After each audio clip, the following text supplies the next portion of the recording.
कुछ लोग नहीं देख सकते हैं दूसरों की खुशी और नज़र लगाने के लिए आतुर हो जाते हैं और खड़े रहते हैं बस एक मौके की तलाश में कि कब कैसे किसकी हंसी उड़ाई जाए और क्या बेइज्जती की जाए कि सबके सामने उनको शर्मिंदा किया जाए। वही काम कर रही है यहाँ तनुजा की बहू। और यहाँ सब बैठते हैं खाने की टेबल पे। अप्पू लालून और उनकी पहली बार खाने की है तैयारी।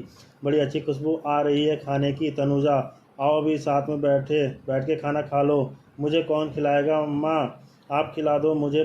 प्रदीप, बस बेटा मैं खाना परोस दूँ और आती हूँ। आपको पता है ना मैं क्या खाती हूँ। तो फिर बस मुझे सूप सर्व कर दीजिए। हाँ, तुम्हारे लिए सूप भी बनाया है। और अब लालून देख रहा है कैसे उसकी माँ, सासू और सबको खुश करने में लगी हुई है। सूप तक तो अपने आप नहीं लिया जा सकता इनसे। आप तो मुझ में खिलाओगी ही, नहीं तो मैं कैसे खाऊंगी अकेले? जल्दी आओ। हाँ बेटा ज़रा रुक जाओ, मैं सभी आती हूँ। हाँ हाँ आओ। ये छोटन वो कहता है कि अच्छा मैं तुम्हें। और यहाँ छोटन कहाँ है और मीनू पीसी का दिखाई नहीं दे रहे हैं। मेरे फ़ोन पर उनसे बात हो गई है, वो आ रहे हैं। और हाँ, तुम्हारी मीनू पीसी भी साथ ही आ रही हैं। ठीक है, पर आप तो यही हो ना बड़ी बहू, जो तुम्हें खिलाओ। बस मैं खाना परोस दूँ फिर तुम्हें खिलाती हूँ। पर तुम तब तक खाना शुरू मत करो वरना खाना गिर गा दोगी। नहीं मैं छोड़ो, मैं तुम्हें। लालू बोलता है कि मैं तुम्हें खाना खिला दे रहा हूँ। हाँ खिला दो। अरे अप्पू, लालू तुम्हें खिलाएगा तो तुम खुद कैसे खाओगे? और कोई बात नहीं, अंकल जी अपुन खिला देगा। और आज अंजना और बबुल खुशी के मारे अपने दामाद और बेटी को देखते हैं। इतना सच्चा प्यार और इनके बीच वही सब बोला जा रहा ना। हमें भी भूख लगी है ना। हाँ बेटा बैठो, आ जाओ आ जाओ।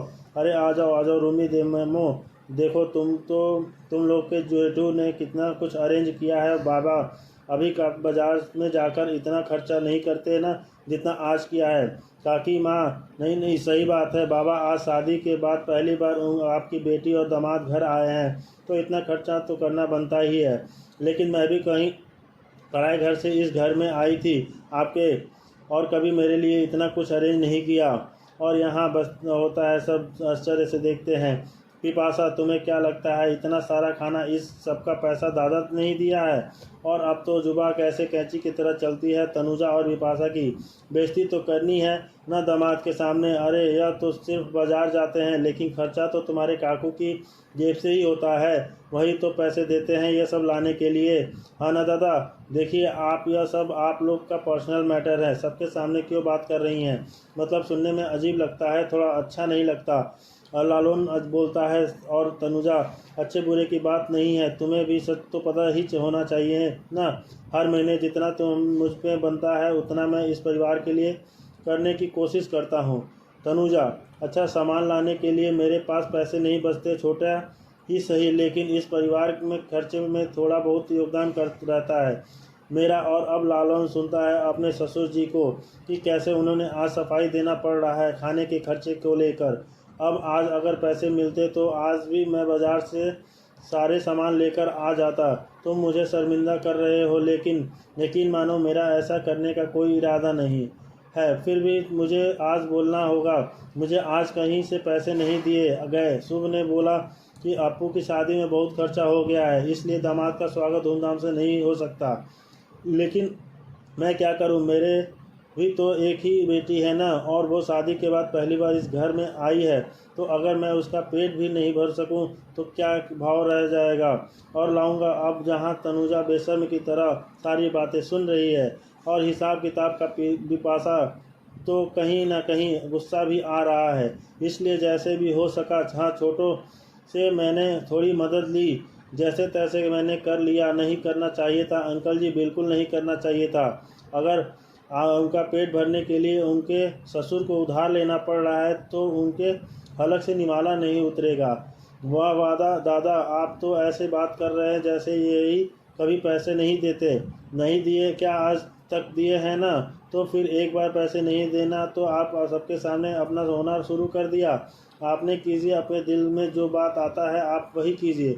अरे जाने दो माँ, खाना खाने बैठे हैं आप लोग, क्या सब बातें लेकर शुरू हो गई है। मम्मी, तुमने सुना नहीं तुम्हारे दादू काकू ने क्या कहा? जो बोल रहे हैं बोलने दो ना माँ। जेठू ने एक दिन खर्चा किया और वो भी अपनी ही बेटी के लिए। सब कोई हमारे बाबा जैसा थोड़ी होते हैं कि अपने बच्चों को साथ साथ दूसरे के बच्चों का भी ख्याल रखें। और अब लालौन को बहुत ही बुरा लगता है ऐसा घर जिसमें एक एक निवाले का हिसाब किताब रखते हैं। यह लोग आज सन डाइनिंग टेबल पर बैठकर खाना तो खाते हैं पर रोटी भी गिन गिन कर। यह कैसी अमीरी हुई जहाँ एक के से अधिक आदमी खाना ना खा सके। अब लालौन वो वहाँ का खाना भी भारी लगने लगा, क्योंकि जो लोग खास होते हैं वो तो आपकी आवाज़ से ही खुशी और दुखी का अंदाज़ा लगा ही लेते हैं। और लालौन से अपने ही सास ससुर की ही बेइज्जती, ऐसी बेइज्जती हजम हो ही नहीं रही है।